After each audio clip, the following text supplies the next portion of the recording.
Hola, muy buenas tardes. Vamos a hablar de un tema muy importante y es sobre la lateralización, lenguaje y cerebro escindido. El cerebro escindido, vamos a comenzar definiendo este concepto porque me interesa muchísimo. Voy a comenzar de atrás para adelante, del final hacia el principio. Y es que el cerebro escindido es un cerebro dividido tal cual lo ven en esta imagen muy explícita. Entonces aquí entramos a ahondar de manera consecuente de todo este esquema. Porque, por ejemplo, puede ser primero porque se dé mediante comisurotomía, que es otro concepto importante, por ejemplo, y hablamos sobre esta definición. La comisurotomía es más o menos como una operación quirúrgica, como puede verse también en esta imagen, la cual es consistente en la sección del cuerpo calloso. Ahí está. El cuerpo calloso de un sujeto que normalmente, dejando otras comisuras más pequeñas intactas, de forma que se impida la continuación entre los dos hemisferios cerebrales, o ya sea porque la persona nace sin cuerpo calloso, entonces justamente es parte también del cerebro escindido.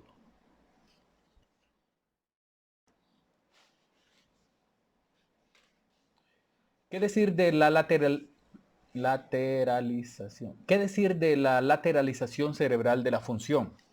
Primero introducimos que en 1836 Mark Dax, que fue un médico de provincias desconocido para muchos, presentó, saben ustedes, un breve informe en una reunión de una sociedad médica en Francia. Fue su primera y única presentación científica que Dax hizo. Dax estaba sorprendido por el hecho de que ni en un solo de los aproximadamente 40 pacientes lesionados cerebrales con problemas del habla que había visto a lo largo de su carrera, la lesión se restringiera al hemisferio derecho. Su presentación no despertó mucho interés en ese entonces.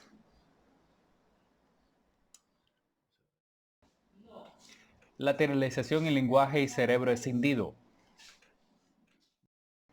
Vamos a hacer una introducción. En 1836, Mark Dax, un médico de provincia desconocido, presentó un breve informe en una reunión de una sociedad médica en Francia.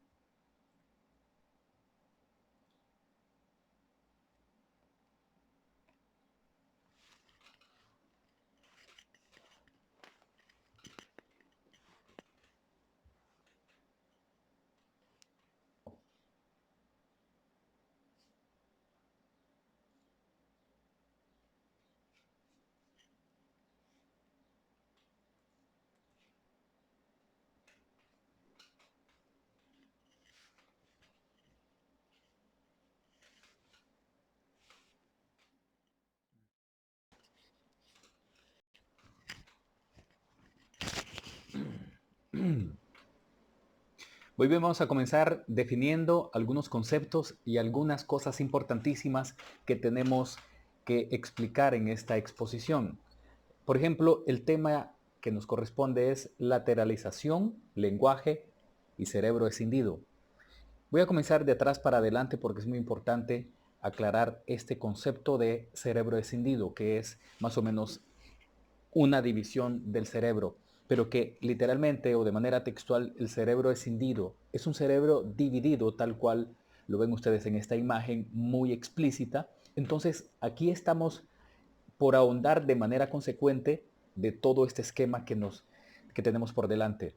Porque, por ejemplo, puede ser primero porque se dé mediante comisurotomía, que es una comisurotomía.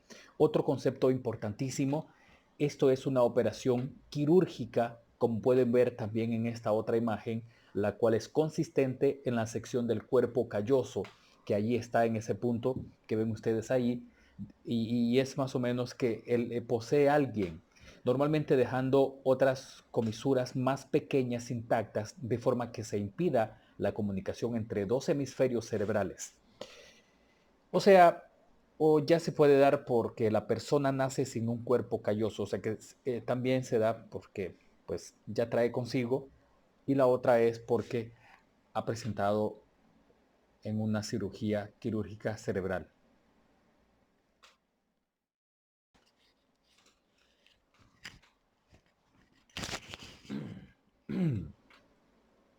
Muy bien, vamos a comenzar definiendo algunos conceptos y algunas cosas importantísimas que tenemos que explicar en esta exposición. Por ejemplo, el tema que nos corresponde es lateralización, lenguaje y cerebro escindido. Voy a comenzar de atrás para adelante porque es muy importante aclarar este concepto de cerebro escindido, que es más o menos una división del cerebro, pero que literalmente o de manera textual el cerebro escindido es un cerebro dividido tal cual lo ven ustedes en esta imagen muy explícita. Entonces aquí estamos por ahondar de manera consecuente de todo este esquema que tenemos por delante. Porque, por ejemplo, puede ser primero porque se dé mediante comisurotomía, que es una comisurotomía. Otro concepto importantísimo, esto es una operación quirúrgica, como pueden ver también en esta otra imagen, la cual es consistente en la sección del cuerpo calloso, que allí está en ese punto que ven ustedes ahí, y es más o menos que él posee a alguien, normalmente dejando otras comisuras más pequeñas intactas, de forma que se impida la comunicación entre dos hemisferios cerebrales. O sea, o ya se puede dar porque la persona nace sin un cuerpo calloso, o sea que también se da porque pues ya trae consigo, y la otra es porque ha presentado en una cirugía quirúrgica cerebral.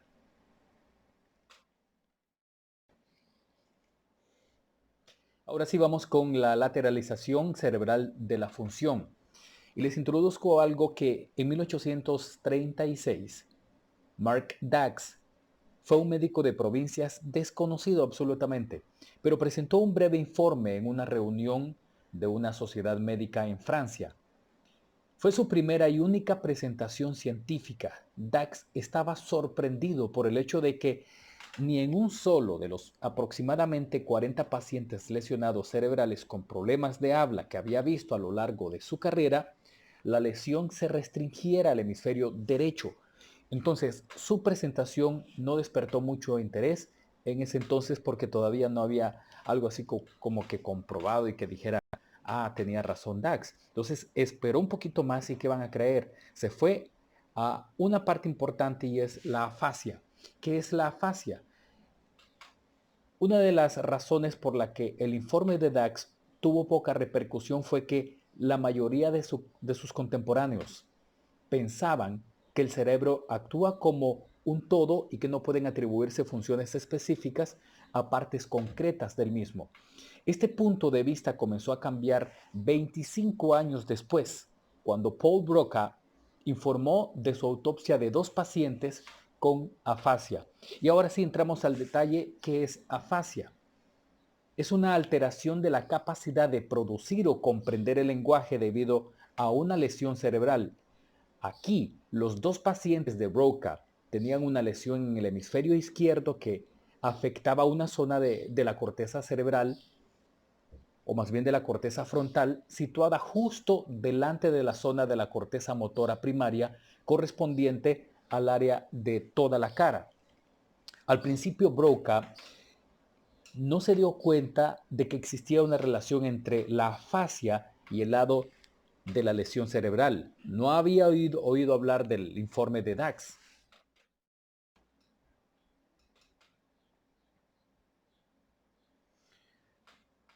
Otro subtema muy importante que me parece sumamente importante es la prueba del amital sódico.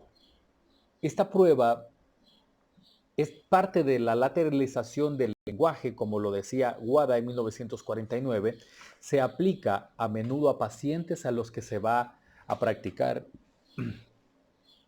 la prueba del amital sódico de la lateralización del lenguaje, como lo decía Wada en 1949, se aplica a menudo a pacientes a los que se va a practicar una cirugía cerebral.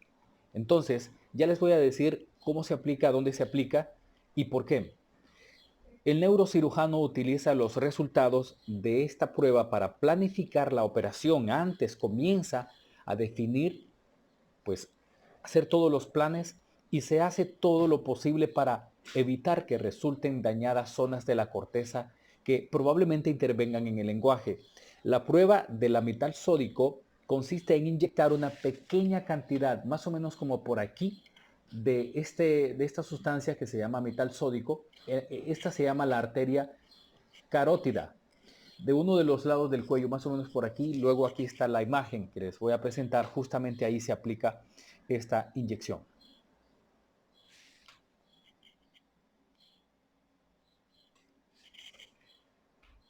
¿Qué pasa con la anestesia? ¿Qué pasa con el tema? Vamos a abordar ahorita el tema anestesia, el hemisferio que es dominante. Aquí está esta imagen, chequéenla. Cuando se anestesia el hemisferio que es dominante respecto al habla, normalmente el izquierdo es ese donde se almacena lo que es el poder hablar y todo eso. El paciente queda completamente mudo durante 1 o 2 minutos. Luego, una vez que recobra la capacidad de hablar, comete errores de orden secuencial y de denominación. Por el contrario, cuando se anestesia el hemisferio secundario para el habla, normalmente que es el derecho, no suele producirse mutismo y se cometen pocos errores. Esto está muy interesante. Aprender 2 cosas a la vez. ¿Han escuchado de personas que aprenden 2 cosas a la vez o de manera simultáneamente? Y más o menos anda el parámetro y la estadística que es la mujer. En la mayoría de las clases que daba una persona, se refería a un alumno que se ajusta al siguiente estereotipo. Se sienta, o más bien se va para la parte de atrás del aula, y pese a que saca buenas notas, trata de dar la impresión de que está de vuelta de todo haciendo comentarios sarcásticos. Si los 2 hemisferios de un paciente con cerebro escindido son totalmente independientes, repito, con el cerebro dividido, podrá aprender entonces 2 cosas diferentes al mismo tiempo. Y la pregunta es, ¿podrán? ¿Podría este paciente? Claro que puede. Es, en cierto sentido, cada hemisferio de un paciente con cerebro escindido es un sujeto con escotoma que abarca el campo visual homolateral en su totalidad. ¿Qué es un escotoma? Aquí la imagen. Es más o menos un parchito que tapa parte de la visión, como lo decía anteriormente, homolateral en su totalidad. Aquí ya está cubriendo algo que no necesariamente debe estar cubierto.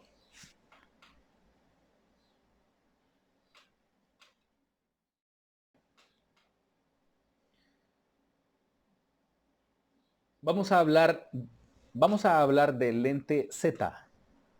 Una vez que se estableció firmemente que los 2 hemisferios de los pacientes con cerebro escindido pueden funcionar de forma independiente, quedó claro que el estudio de estos pacientes ofrecía una ocasión única para comparar las capacidades de los hemisferios izquierdo y el derecho.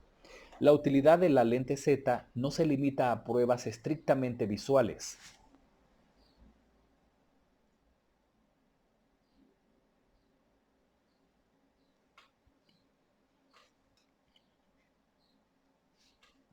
Ahora vamos con el funcionamiento mental doble y conflicto en pacientes con cerebro escindido. En la mayoría de los, en la mayoría de los pacientes con cerebro escindido, en la mayoría de los pacientes con cerebro escindido, el hemisferio derecho no parece tener mucha voluntad por sí mismo. El hemisferio izquierdo parece controlar la mayoría de las actividades cotidianas, es el dominante, el que llamamos. No obstante, en otros pacientes, el hemisferio derecho asume un papel más activo en el control de la conducta.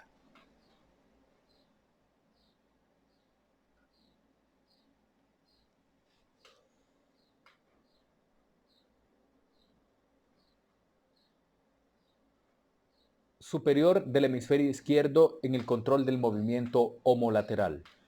Cuando se realizan con una mano movimientos complejos, guiados cognitivamente, la mayoría Cuando se realizan con una mano movimientos complejos, guiados cognitivamente, la mayor parte de las actividades se observa en el hemisferio contralateral, como era de esperar. Sin embargo, también se observa cierta activación en el hemisferio homolateral, y estos efectos homolaterales son sustancialmente mayores en el hemisferio izquierdo que en el derecho.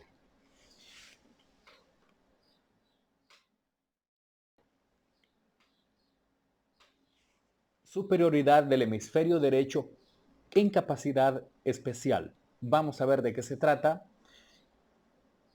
En un básico estudio pionero, Levy, en 1969, colocó un cubo tridimensional de una determinada forma. No la explica, pero bien en la mano derecha, bien en la mano izquierda de sus sujetos con cerebro escindido. Luego viene el, el experimentador, después de que lo hubieran palpado, o sea, lo hubieran explorado, lo hubieran tocado, lo hubieran acariciado minuciosamente, les pidió que señalaran el estímulo de prueba bidimensional. Recuerden que pasa de tridimensional a bidimensional, que representaba mejor el aspecto que tendría el cubo tridimensional si estuviera hecho de cartón y se hubiera desplegado. Entonces les dice, ¿qué pasó? Si teníamos un cubo tridimensional y ahora pasamos a bidimensional, entonces expliquen ustedes, les dice cuál es el mejor aspecto que tendría el cubo. Encontró entonces que el hemisferio derecho era superior en esta tarea y que los dos hemisferios parecían abordar la tarea de distinto modo. Superioridad del hemisferio derecho en la experimentación de la emoción. El hemisferio derecho no interviene en la emoción. ¿Estamos claros en eso? Se ha demostrado que este supuesto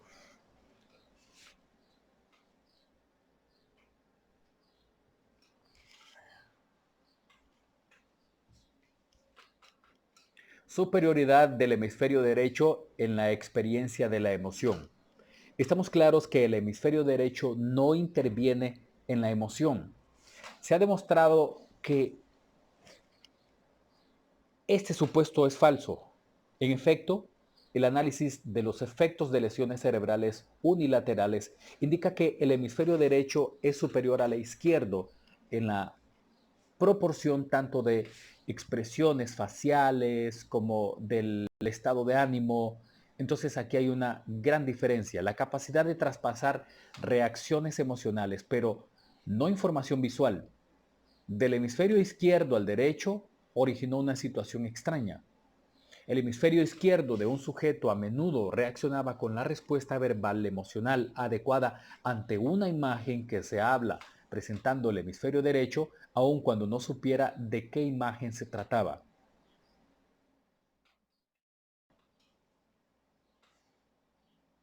Vamos a un subtema muy importante y yo creo que es en la actualidad uno de los casos más abundantes y más comunes que hay, y es sobre la dislexia profunda. Los pacientes han perdido la capacidad de aplicar las reglas de pronunciación cuando leen, como por ejemplo en este video que les voy a presentar. A continuación se van a dar cuenta ustedes, obviamente, que es una actuación, pero vean ustedes. El Chavo del Ocho, claro que me refiero a su papel y no como Roberto Gómez Bolaños. Esto es que han perdido el procedimiento fonético, pero también pueden pronunciar palabras concretas conocidas basándose en su recuerdo específico de ellas. Esto es, todavía pueden utilizar el procedimiento léxico. Según esto, es totalmente incapaces todos estos pacientes de pronunciar palabras sin sentido y palabras cuyo significado es abstracto, es decir, palabras que no se sienten familiarizados. Entonces les cuesta un mundo relacionar, por ejemplo, si yo digo una silla, la silla en la que yo estoy sentado, ya sé de qué forma es, pero ellos todavía no asimilan esta parte y no se dan cuenta que, que no encuentran más bien en su mente qué es la imagen de una silla. Al intentar pronunciar una palabra, los pacientes con dislexia profunda intentan responder usando diversas estrategias léxicas, tales como responder a la configuración global de la palabra, el significado de la palabra o el origen de la palabra. Más o menos esto lleva a un tipo de errores característicos. Un paciente con dislexia profunda podría decirse más como por ejemplo, si un paciente se refiere a una mesa, entonces va a usar la palabra besa, porque quiere asimilar eso, porque no encuentra la imagen mesa ni la palabra besa, solamente escuchó mal, busca la manera de cómo defenderse y eso es lo que sucede. En respuesta a la configuración global de la palabra. Ahora, ¿qué pasa con causar por ocasionar? En respuesta, el significado de la palabra o celda por célula en respuesta al origen de la palabra.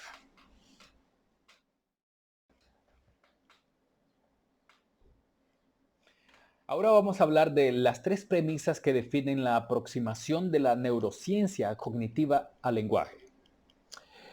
Aunque estas ideas en un principio fueron premisas o supuestos que dirigieron la investigación sobre el lenguaje de la neurociencia cognitiva, cada una de ellas ha sido apoyada por una cantidad sustancial de datos. La premisa número 1. Las conductas lingüísticas están mediadas por la actividad de aquellas áreas particulares del cerebro.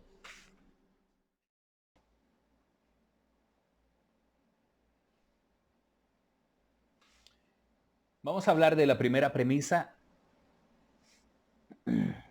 Vamos a hablar de la primera premisa y es que las conductas lingüísticas están mediadas por la actividad de aquellas áreas particulares del cerebro que intervienen en los procesos cognitivos específicos que requieren las conductas.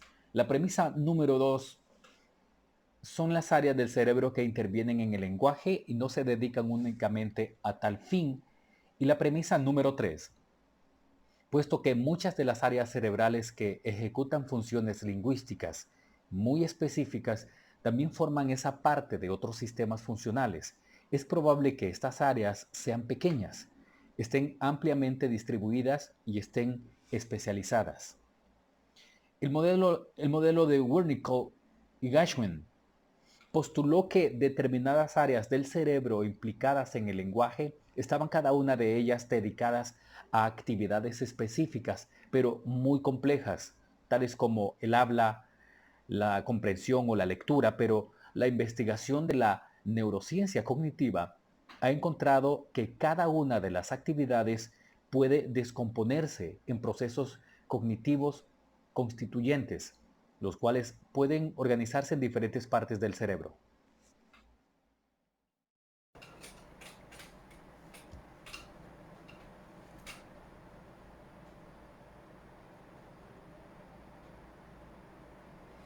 La evolución de la lateralización cerebral de la función.